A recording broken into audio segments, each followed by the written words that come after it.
Oke cuy, balik lagi sama gue Gani. Dari kemarin kita bahas Xbox dan PS ya. Sekarang kita balik lagi ke Nintendo Switch ya. Oke, jadi Nintendo Switch gue ini untuk bagian mesinnya sebenarnya aman teman-teman ya. Trouble-nya ada di Joy-Con bagian kiri, lebih tepatnya analognya ngedrift. Jadi buat teman-teman yang belum tahu, drift itu jadi analognya kadang suka gerak sendiri. Misalkan kita gerak ke kanan, dia malah ke kiri. Kita gerakin ke kiri, dia ke kiri terus tuh, kagak balik lagi ke tengah ya. Jadi itu namanya drift lah, intinya analognya tidak bergerak sesuai fungsinya ya. Sebenarnya di bulan September lalu gue udah pernah bikin konten ya teman-teman ya, Joy-Con drift cuman diganjel doang pakai Mika Auto bener ya. Jadi 3 bulan lalu gue itu sebenarnya udah pengen ganti Joy-Con ya karena ngedrift teman-teman ya. Ini udah gue beli 3 bulan lalu ya, tapi pada saat itu tuh gue masih kepo gitu, bisa gak sih gue perbaiki dulu tanpa harus ngeganti Joy-Con ya. Dan ternyata pada saat itu gue ganjel pakai Mika ya, itu dia works, dia normal teman-teman, dan bertahan 3 bulan sampai akhirnya sekarang.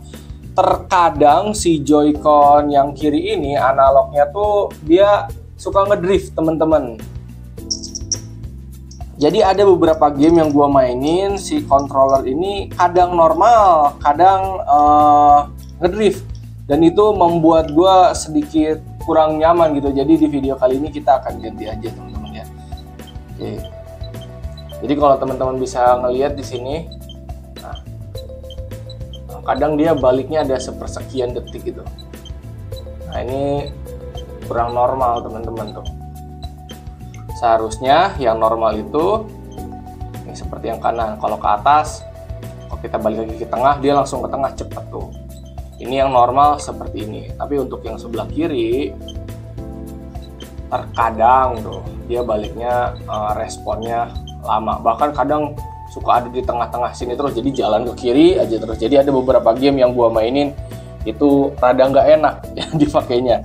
Oke. Nah untuk controller yang kuning ini, Joy-Con yang kuning ini sebenarnya gue belinya second teman-teman, karena gue pengennya kuning. Soalnya bawaan dari Nintendo Switch OLED kan putih atau enggak biru merah. Gue belinya biru merah, tapi gue pengen yang warna kuning. Sebenarnya yang warna biru ini masih normal-normal aja teman-teman. Tapi terkadang kan kita suka pengen mabar ya sama teman-teman yang lain gitu. Main game yang berempat gitu, kalau misalkan kontrolernya satu ngedrift jadi malah kocak gitu. Harusnya normal seperti ini, dia cepet tuh.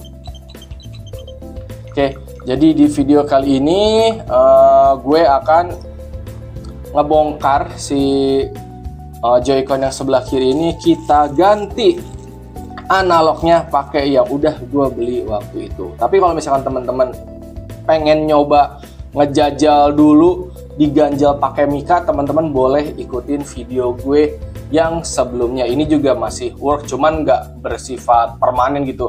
Ini gue jeda 3 bulan, malah amsyong lagi dia ngedrift lagi. Oke, ini gue pelajari dulu cara ngebukanya karena gue sedikit lupa juga. Oke, untuk ngebongkar Joy-Con-nya sendiri, di sini kita perlu obeng yang bentukannya Y dan juga plus ya, tapi yang kecil banget seperti ini, sama ada pembuka kayak gini. Ini linknya udah gue taruh di deskripsi ya teman-teman ya. Oke, Y 1,5 dan plus 1,5. Terus untuk analognya ini juga harganya masih terjangkau teman-teman, di Tokped banyak banget ya. Oke, kita buka dulu ini Mikanya karena gue pakai Mika teman-teman untuk yang Joy-Con sebelah kiri yang kuningnya ya. Terus ada 4 titik baut, 1 2 3 4, kita buka dulu ya.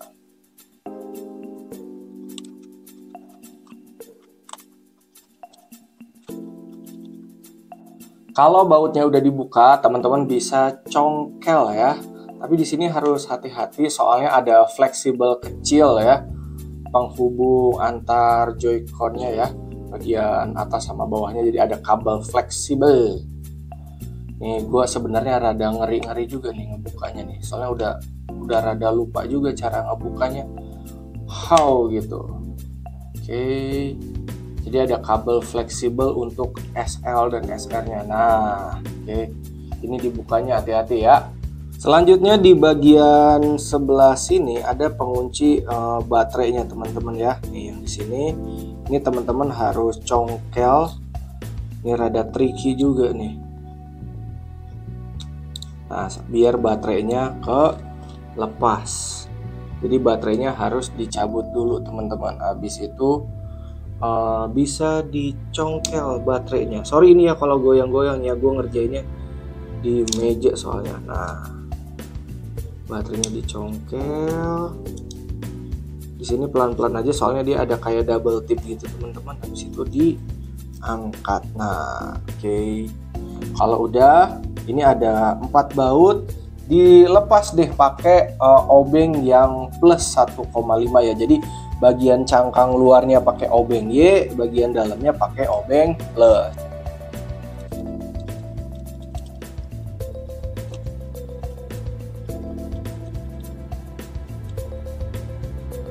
Oke, untuk yang dilepas, sorry teman-teman, bukan 4 tapi di sini satu, dan di ujung sini ada 1 ya. Jadi ada 3 ya. Dan di sini hati-hati juga soalnya ada fleksibel lagi ya. Nah, oke. Kita udah ada di bagian dalamnya. Kalau misalkan teman-teman driftnya cuman ringan-ringan aja, cuman diganjel doang nih pakai mika kayak gini ya. Kalau misalkan udah rada ngeselin ya wes mau nggak mau beli analog yang baru ya teman-teman. Oke, untuk selanjutnya ini cukup kompleks teman-teman ya. Jadi kalau mau ngelepas si analognya itu ada 2 baut di sini ya, satu di sini lepas bautnya, lalu lepas fleksibelnya ya. Tapi di sini karena ada beberapa fleksibel, teman-teman boleh lepas dulu ya. Yang ngalangin sih paling cuma yang ini aja. Jadi yang dilepas yang ini sama yang analognya. Untuk 2 biji ini teman-teman bebas sih mau lepas atau enggak ya. Oke, ini gue timelapse aja karena kalau di manual langsung takutnya kelamaan gitu.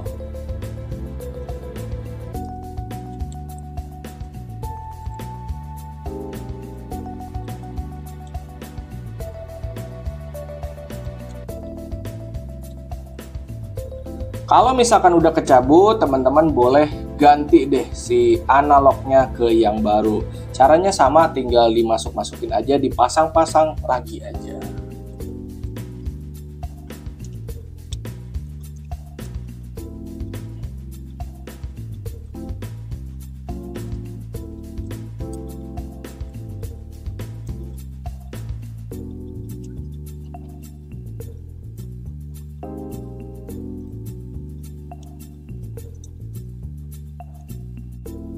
Nah, udah masuk semua ya, analognya udah dibaut, fleksibelnya udah. Kalau udah gini teman-teman tinggal rakit aja ya.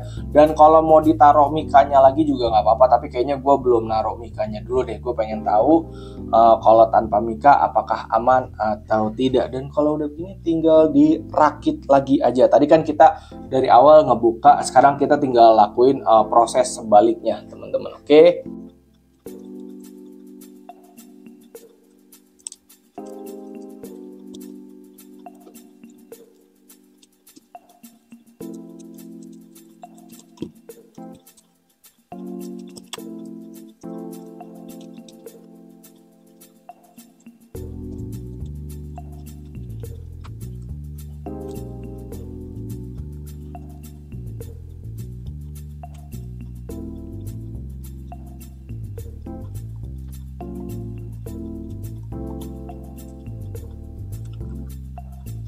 Oke, sudah kelar ya. Ini analog yang lama, ini mikanya kita pinggirin. Sekarang kita nyalain Nintendo Switch-nya ya. Bismillahirrahmanirrahim. Apakah bisa? Wih, bisa ya, masuk. Kita geser dulu. Wih, sudah bisa ya. Atas bawah bisa. Kita langsung masuk ke control and sensor. Calibrate control. Nah, sekarang udah nggak ada lambat-lambat lagi, udah cepet nih tuh. Jadi ngeganti apa namanya analog di Joy-Con itu gampang teman-teman. Cuman PR-nya adalah ketika tangan kalian kayak gue misalkan gede gitu ya, itu akan sedikit susah karena si Joy-Con ini kecil, terus fleksibelnya tipis-tipis. Tadi aja gue harus sampai ambil pinset untuk masukin fleksibelnya ya. Oke, dan kalau udah gini jangan lupa juga dicek tes input ya. Takutnya tombolnya ada yang nggak kebaca. Oke, udah kebaca ya. Ini oke. Jadi sudah bisa teman-teman ya.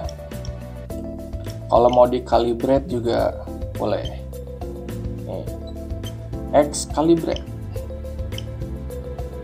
Oh.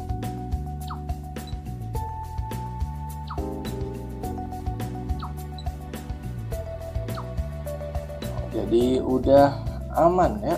Oke. Kalau gini udah selesai deh. Mengganti Joy-Con sudah selesai. Kalau udah tinggal tutup lagi aja, bungkus lagi si Joy-Connya pakai Mika, dan videonya selesai. Yowes, paling segitu aja teman-teman ya. Hatur nuhun, terima kasih dan thank you, semoga bermanfaat. Intinya kalau misalkan teman-teman mager membeli Joy-Con yang baru, coba aja dulu pakai Mika gitu ya. Ini gue pakai penutup Mika, pokoknya cari aja lah alas-alas kayak kartu kayak gitulah yang bisa ngeganjel.